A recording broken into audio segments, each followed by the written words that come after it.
Guys, তো তোমরা এখানে দেখতেই পাচ্ছ মা এখানে কিন্তু ফুল তুলছে। এবার এটা আমাদের ছাদ বাগান বলতে পারো। আর ব্যাপারটা হচ্ছে যে মা নিজের চ্যানেলে এতদিন আসলোই না, আর আজকে ফাইনালি এসছে।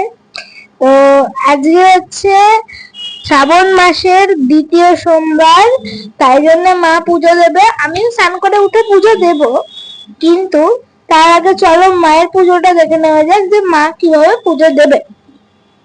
তো এখানে মা কিন্তু চলে যাচ্ছে। এখানে এখানে হচ্ছে আমাদের ফুল তোলা হয়ে গেছে। এটা হচ্ছে ঠাকুর ঘর, তোমাদের আমি আগেই দেখিয়েছি এই ঠাকুর ঘরটা। তারপরে এই যে এখানে আমাদের শিব মন্দির, তো শিব মন্দিরের মধ্যে এন্টার করে গেলাম আমরা। তারপর তোমরা দেখতে পাচ্ছ এখানে মা কিন্তু বসে গেছে। এবার মা কি বলছে শুনে নাও। মহাদেব, জয় শিব শম্ভু, জয় ভোলানাথ, জয়। আজকে সোমবার, শ্রাবণ মাসের দ্বিতীয় সোমবার। তো আজকে সোমবারের ব্রত আমার দ্বিতীয় দিন। প্রথম দিনও করেছি, আজকেও করছি। তো দেখো কি করে আমি পুজো করি। আমার বাড়িতে যে শিবলিঙ্গ দেখতে পাচ্ছ বাবা ভোলানাথকে, আর এনাকে নিয়ে আমার শুধু সোমবার বলে নয়, শুধু সোমবার না, আমি সারা বছরই সোমবার পালন করি। তো তোমরা দেখো আমি কিভাবে পুজো করি, হয়তো মধ্যে মধ্যে দেখেছো অনেকে পুজো কিভাবে করি। তো আজ আবার দেখো, আজকে যেহেতু দ্বিতীয় সোমবার শ্রাবণ মাসের। তো তোমরা তো দেখতেই পেলে মা হচ্ছে যা বলার বললো। এরপর আমরা দেখতে পাচ্ছি মা এখানে পঞ্চামৃত করে স্নান করাচ্ছে। তো ফার্স্টে দিল ঘি মা, তারপরে দিল হচ্ছে এটাকে বলে গোলাপ জল।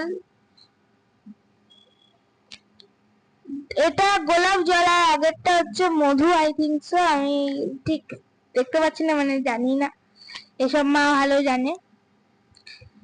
তারপরে এখানে দুধ দিয়ে ভালো করে স্নান করিয়ে দিচ্ছে কিন্তু ভোলেনাথকে আমাদের।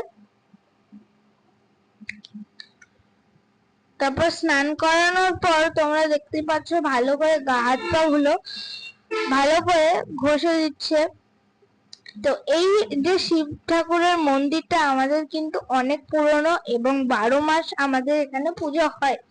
মানে যেমনটা দেখছো প্রত্যেক দিন এরকম করে পুজো হয়, আর নীল পুজোটা পুরোহিত দেখে পুজো হয়। তারপর এখানে দেখতে পাচ্ছি একটা মার্বেলের শিব ঠাকুর, মার্বেলের ছবির ওপর। তো এই ছবিটার ওপর হচ্ছে সেম ভাবে পুজো হয়। তারপরে এবার এসে গেছে ত্রিলোকের পালা। এবার ত্রিলোক কেটে দিচ্ছে মা কিন্তু 3টে আঙুল দিয়ে, এরকম হলুদ টাইপের একটা জিনিস দিয়ে। তা হলুদ ত্রিলোক আমি বলবো এটাকে, আমি ঠিক জানি না এটার নাম কি। তারপরে এখানে দেখতে পাচ্ছ এবার কিন্তু সাজানোর পালা। তো ভালো করে ফুল বেলপাতা দিয়ে মা কিন্তু সাজিয়ে দিচ্ছে, এটা তোমরা দেখে নাও।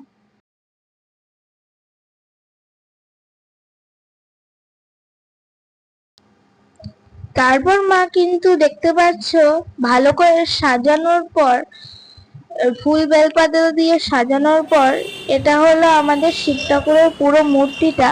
আর তোমাদের যদি এই ভিডিওটা আজ ভালো লেগে থাকে তাহলে কমেন্ট করো এবং লাইক করো, আর জানিও তোমাদের এই ভিডিওটা কেমন লেগেছে। তো আজকের ভিডিও এতটাই, আশা করছি ভালো লেগেছে এই ভিডিওটা। আজকের জন্য টাটা। এবং পাশের স্ক্রিনে যে ভিডিওগুলো তোমাদের শো হচ্ছে ওই ভিডিওগুলো তোমরা দেখতে পারো।